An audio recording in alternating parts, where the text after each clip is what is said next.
प्रभु, ये कैसा अनिष्ट छाया है कैलाश पर। जो भी है, मैं आगे बढ़कर देखता हूँ। अवश्य भैया, किंतु अकेले नहीं, मैं भी साथ चलूंगा।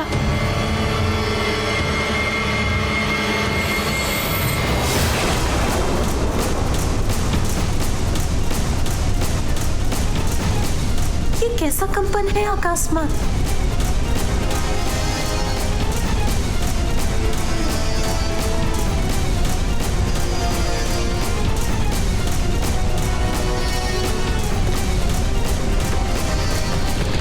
ये कैसी गड़गड़ाहट हुई?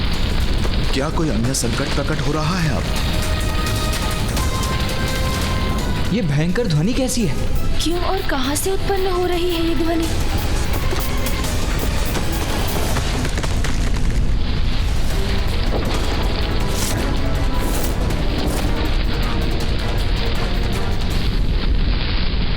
इस वृक्ष को क्या हुआ? इस प्रकार ये हिल क्यों रहा है? हाँ गणेश, इसका कोई कारण तो दिखाई नहीं देता। फिर अचानक हुआ क्या है इसे?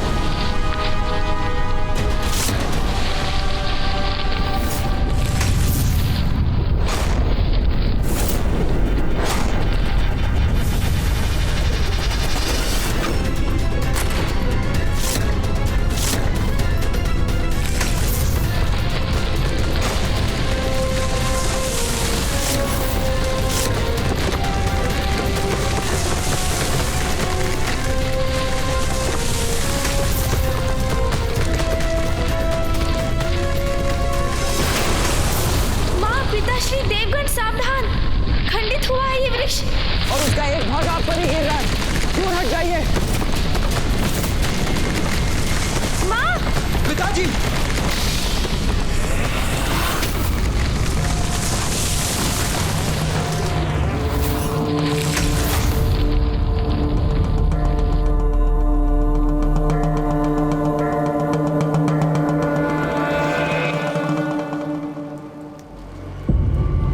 ऐसा कैसे संभव है कि एक स्वस्थ वृक्ष अचानक मध्य से दो भागों में स्वयं विभाजित होकर गिर पड़े? हाँ गणेश, मैं भी चकित हूँ। क्या रहस्य है इसके पीछे? अब तो वृक्ष का दूसरा भाग भी गिर रहा है। भैया सावधान! पुत्र गणेश, पुत्र कार्तिकेय, सावधान! पीछे हट जाओ गणेश।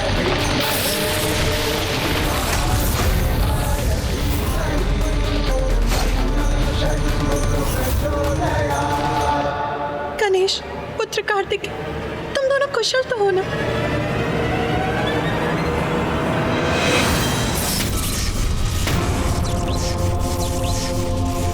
ये क्या है मेरे मार्ग में?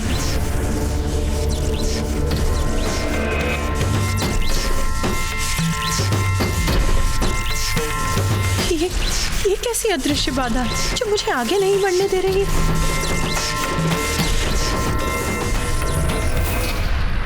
क्या हुआ माँ? पुत्र, कोई अनिष्ट बाधा मुझे तुम्हारे पास आने से रोक रही है। कैलाश के मार्ग में बाधा, जो महादेव और माता पार्वती का मार्ग बाधित कर रही है। कैसे संभव है ये? इतना दुस्साहस कौन कर सकता है? आप चिंता मत कीजिए माँ, मैं देखता हूँ इसे।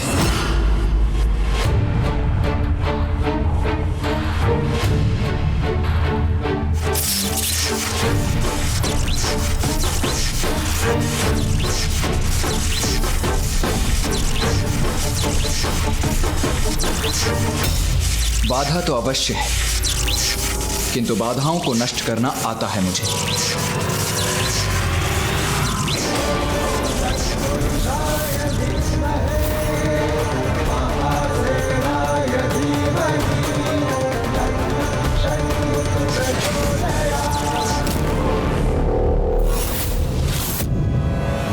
ये कैसी अदृश्य बाधा है जिसे मिटाने में भैया भी असमर्थ हो रहे हैं?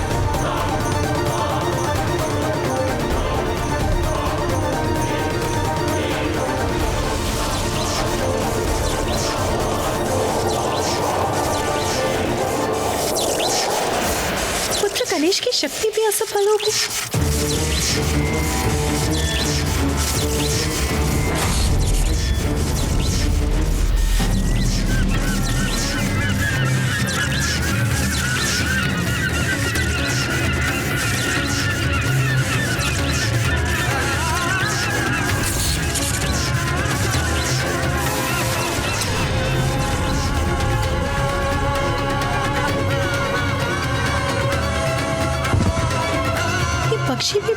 सका इस बाधा को। उससे टकराकर अपने प्राण गंवा बैठा।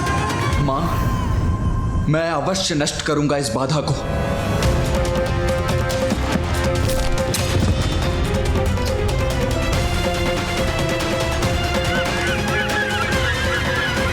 पक्षी भी पार नहीं कर पा रहे हैं इसे। ये बाधा तो हमारे अनुमान से भी अधिक भयंकर प्रतीत होती है भैया। जो भी हो रहा है अनुचित है। किसी महासंकट की पूर्व सूचना ही है। विश्वास नहीं होता। कैलाश को कौन बाधित कर सकता है? महादेव कैलाश पर स्थित नहीं रहे तो सृष्टि पर संकट आ सकता है।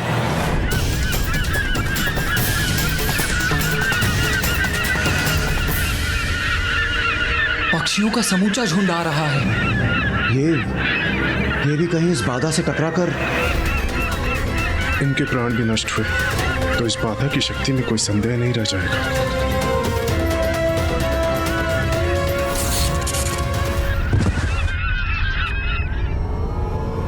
ये क्या हो रहा है ना?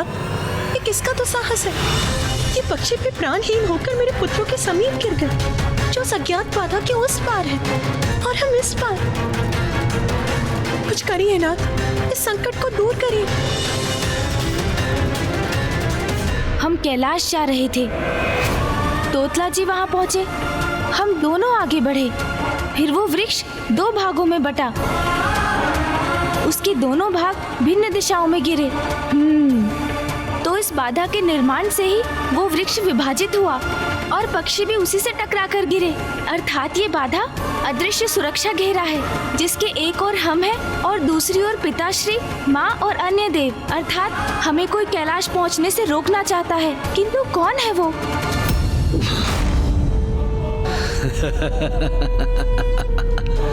दंबासुर का दम है, उसकी शक्ति का शंभ। अब से कैलाश का अधिपति मैं हूँ, केवल मैं। बिना मेरी अनुमति के कैलाश में कोई प्रवेश नहीं कर सकता। कैलाश असुरों का है, केवल असुरों का। और शीघ्र ही संपूर्ण त्रिलोक पर हमारा आधिपत्य स्थापित होगा, केवल हमारा।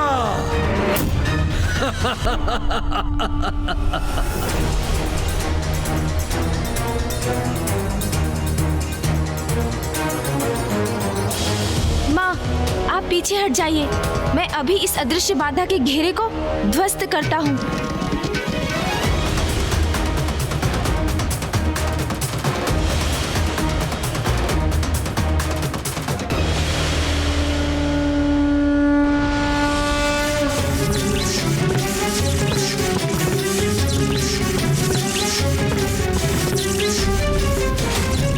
गणेश, ये वायु प्रवाह तो हम पर ही लौट कर आ रहा है।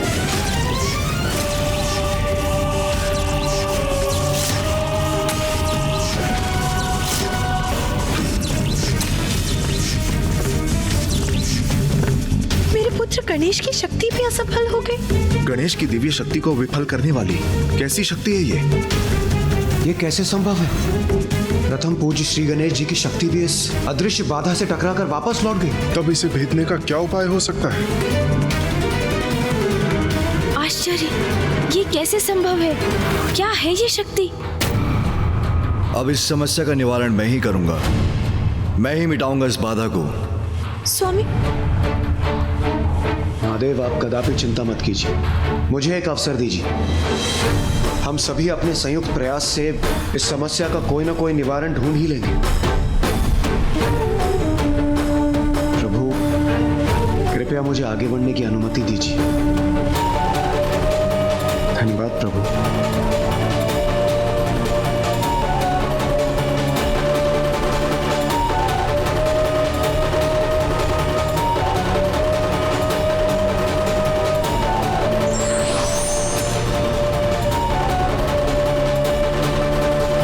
प्रथम पूज्य श्री गणेश जी, सेनापति कुमार कार्तिकेय, आप लोग कृपया एक और हो जाइए। ये जो भी शक्ति है हमारी सम्मिलित शक्ति का सामना कदापि नहीं कर पाएगी।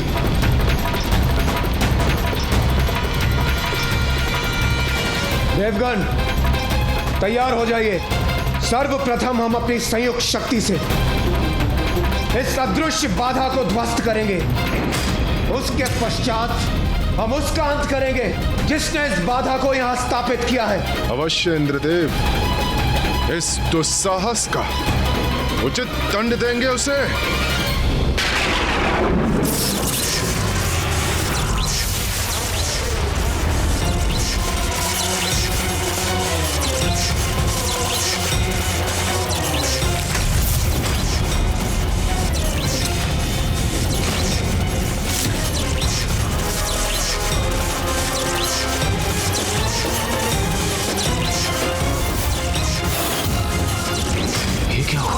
हमारी संयुक्त शक्ति का एक भाग ही भेद सका इस सुरक्षा घेरे को। शेष ऊर्जा तो हमारी ही हो रहा है। ये तो और भी बड़ा संकट उत्पन्न हो गया। देवगढ़ सावधान!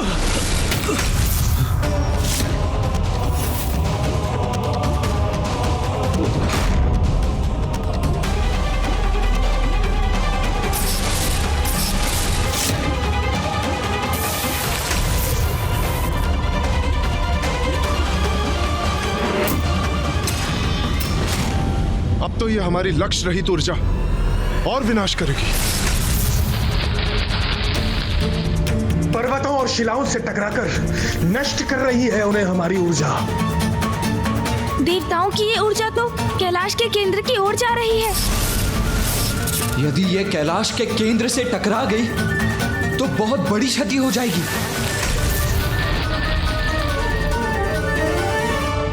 कैलाश तो अब सुरक्षित है, किंतु ये हमसे क्या हो गया?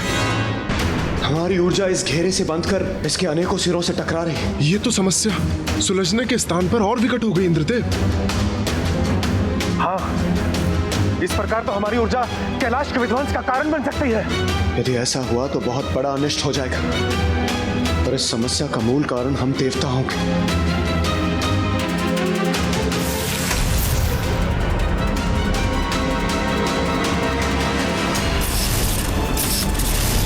कैलाश के केंद्र को इस ऊर्जा से रक्षित करना होगा, किंतु क्या उपाय है इसका?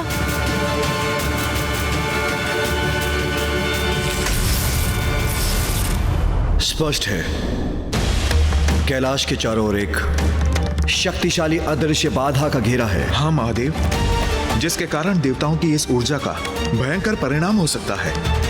वो ऊर्जा बार बार लौटने पर विवश है। कदाचित वो कैलाश के केंद्र पर भी लक्षित हो सकती है। फिर तो सर्वनाश हो जाएगा नारायण। यदि कैलाश क्षतिग्रस्त हुआ तो संपूर्ण सृष्टि क्षतिग्रस्त हो जाएगी। किंतु ब्रह्मदेव, परिस्थिति को समझे बिना कुछ भी करने से संकट और बढ़ जाता है। शक्ति का प्रयोग भी बुद्धि से करना ही उचित है। इसलिए इसका कारण समझकर मुझे ही कुछ करना होगा।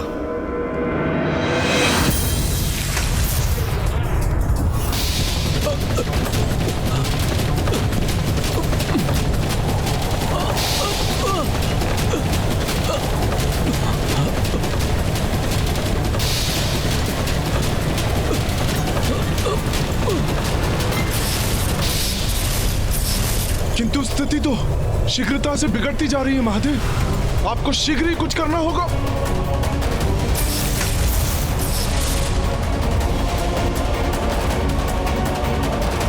ऊर्जा कभी नष्ट नहीं होती। जो ऊर्जा आप देवताओं ने उत्पन्न की वो इस घेरे को नष्ट न कर सकी, अपितु उसका एक भाग इस घेरे में बंध गया। यही कारण है इस संकट के उत्पन्न होने का।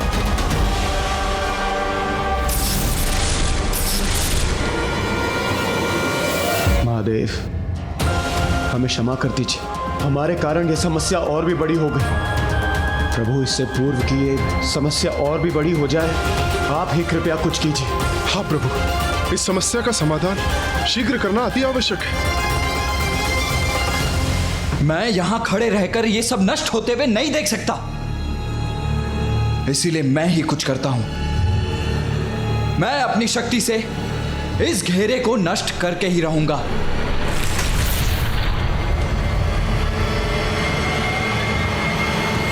रुको कार्तिकेय,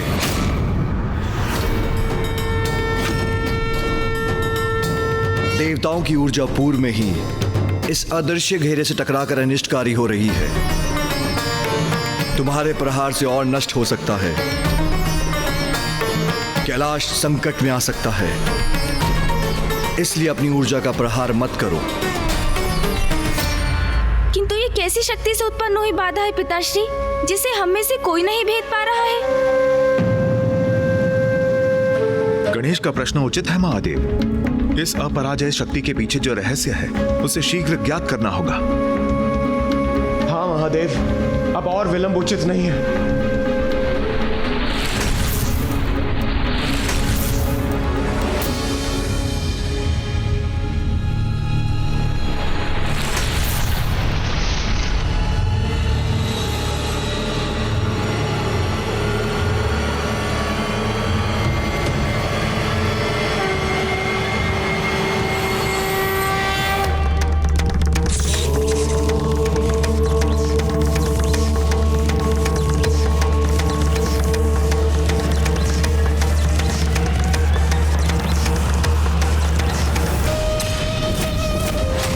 कैलाश का अधिपति मैं हूँ, केवल मैं, और शीघ्र ही संपूर्ण त्रिलोक पर हमारा अधिपत्य स्थापित होगा, केवल हमारा। दंबासुर,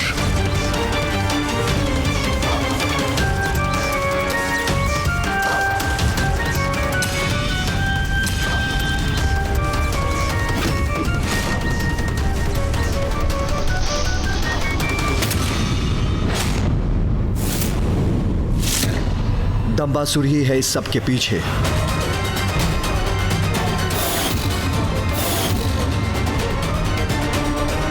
दंबासुर का दम इस अनिष्ट का कारण है। दम से उत्पन्न दंबासुर ने कैलाश पर अपना स्थान स्थापित कर लिया है।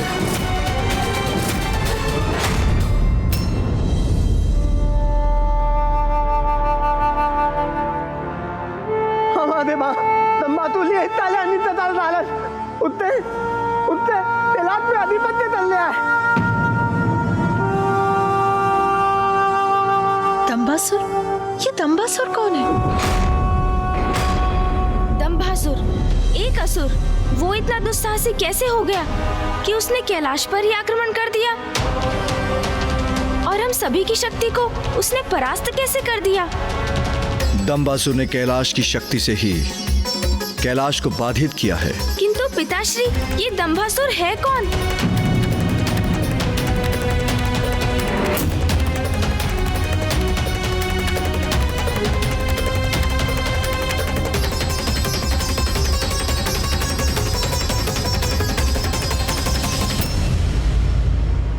ब्रह्मदेव का अंश है दंबासुर। ब्रह्मदेव का अंश है दंबासुर।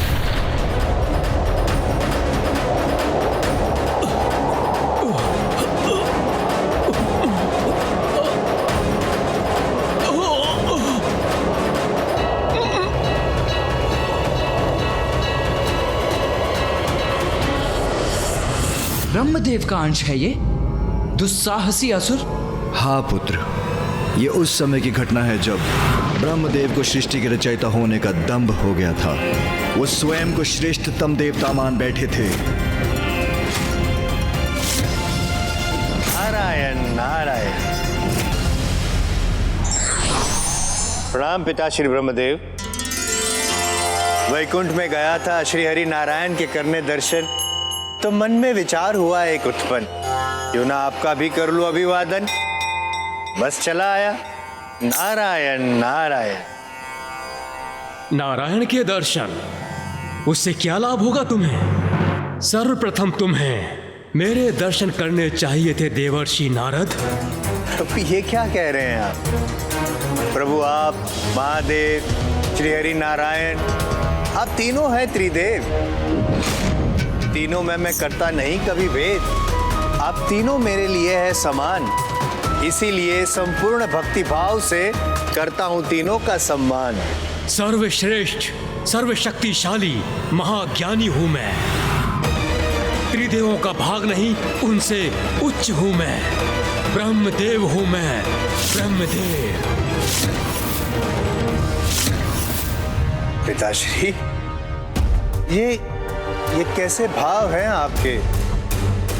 ये क्या कह रहे हैं आप? सृष्टि का रचयिता हूं मैं, स्वयंभू हूं मैं, वेदों का कारक हूं मैं, तुम और संपूर्ण जीवों के जीवन का आधार हूं मैं, सर्वोच्च भगवान हूं मैं। इसलिए फिर कभी मुझे त्रिदेवों का भाग बुलाने की भूल कदापि ना करना। ये आपका नहीं, आपके दम का स्वर है ब्रह्मदेव। महादेव यहाँ? कहाँ है महादेव? दम्भ मुझे नहीं, आपको है महादेव। स्वयं को सर्वोच्च जो मानते हैं आप, इसीलिए मेरे सत्य वचन आपको नहीं भाए और आप यहां चले आए। मैं पुनः कह रहा हूं, सर्वश्रेष्ठ हूं मैं, सर्वशक्तिशाली हूं मैं, सर्वोत्तम हूं मैं, क्योंकि मैं ही सृजन करता हूं, मैं ही महाज्ञानी हूं। महादेव और नारायण से अनेकों गुणा उत्तम हूं। आपके वचन यदि सत्य हैं तो आपको मेरे प्रश्नों के उत्तर भी अवश्य ज्ञात होंगे। निसंदेह ब्रह्मांड का ऐसा कोई प्रश्न नहीं जिसका रहस्य मुझे ज्ञात ना हो। तब तो आप इस खम का आरंभ और अंत भी अवश्य ढूंढ सकेंगे।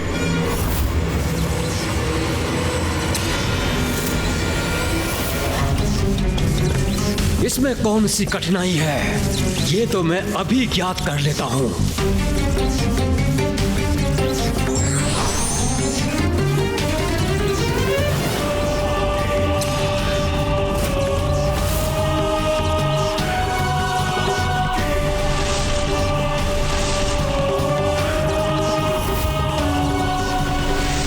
कहां है इसका अंत? दिखाई क्यों नहीं देता? इसका तो जैसे कोई और छोर ही नहीं है। ऊपर ले चलो मुझे।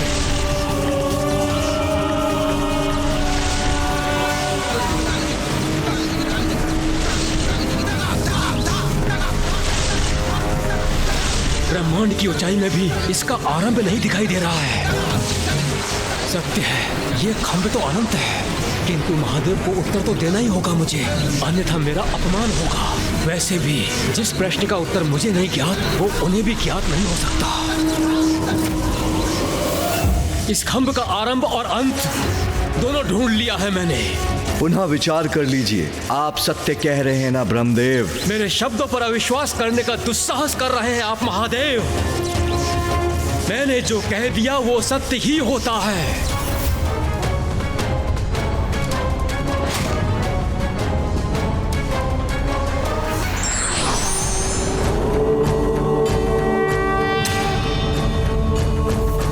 प्रणाम प्रभु। ये क्या, इस खंभ में आप ही स्थित थे? तो क्या मुझे अपमानित करने के लिए ये छल किया था आपने? मेरी परीक्षा लेने आए थे, किंतु आप मेरी परीक्षा लेने वाले होते कौन हैं? ब्रह्मदेव हूं मैं, सर्वोच्च सर्वशक्तिशाली परम ब्रह्म हूं मैं।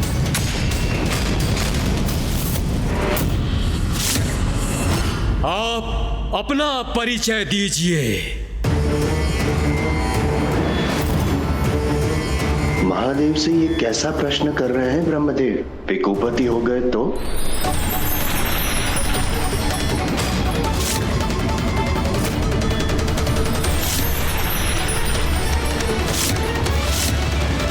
काल भैरव हूं मैं, काल भैरव हूं मैं, काल भैरव हूं मैं।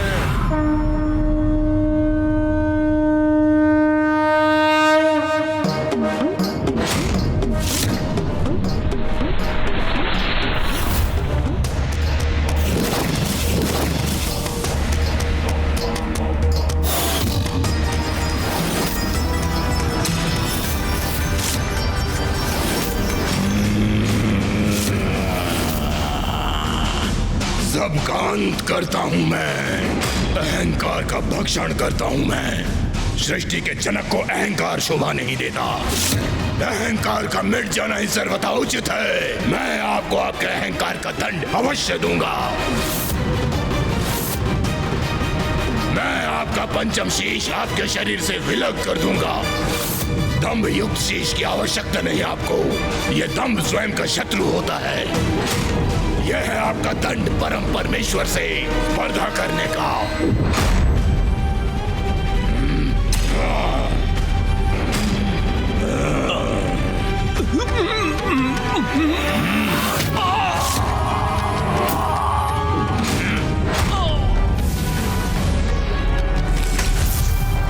ब्रह्मदेव के दम रूपी उनके उसी शीश के भस्म से कालांतर में दंबासुर नामक असुर का जन्म हुआ। फिर तो दंभासुर बहुत ही शक्तिशाली असुर होगा। हाँ, और वो अकेला नहीं, उसके 2 शक्तिशाली पुत्र भी हैं।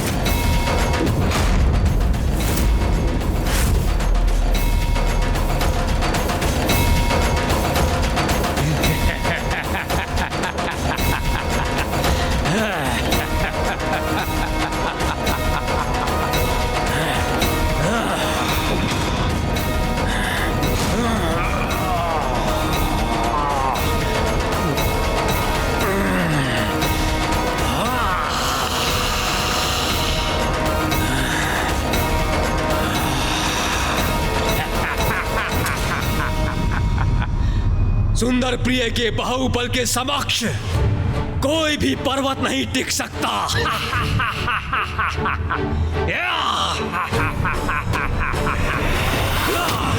अत्यंत बलशाली योद्धा है विशालकाय सुंदर प्रिय। उसकी अपार शक्ति की अनेकों गाथाएं हैं।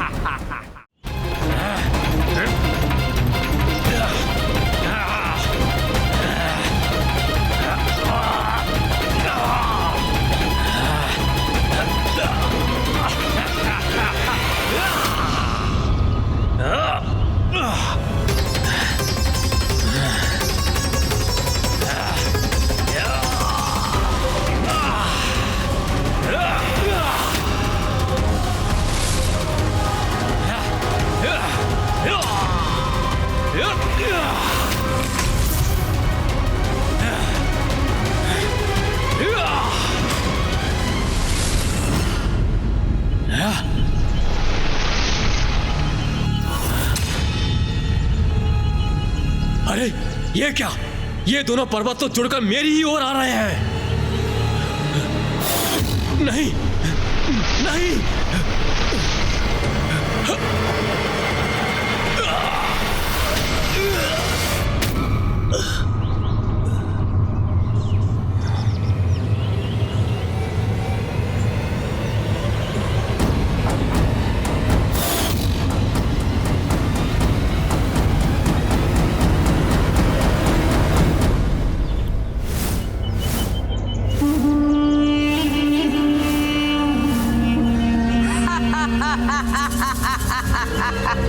माया, भ्राताश्री माया है ये।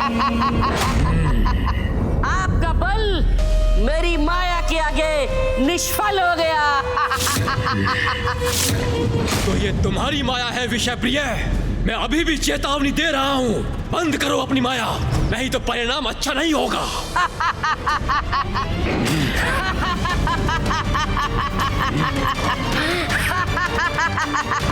भ्राताश्री, अभी आपने देखा ही क्या है भ्राताश्री? मेरी माया का प्रदर्शन अभी शेष है। ये आपका सौभाग्य है भ्राताश्री। ये मायावी विषय प्रिय आपका भाई है। आप बिल्कुल भी चिंता मत कीजिए, आप सुरक्षित हैं। अति उत्तम पुत्रों, तुम दोनों मेरा गर्व, मेरा अभिमान, मेरा अहंकार हो, दंभासुर के दंभ का आधार हो। तुम दोनों की शक्ति से मैं त्रिलोक विजय कर सकता हूँ। अवश्य पिताश्री, अवश्य।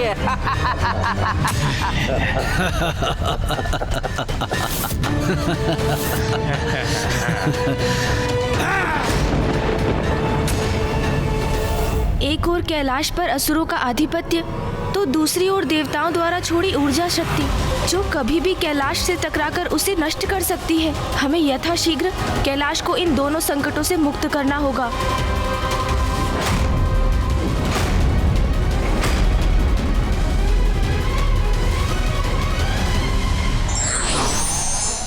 दंभ अर्थात अहंकार व्यक्ति से भोली नहीं करवाते, अभी तो उनके विनाश का कारण भी बनते हैं।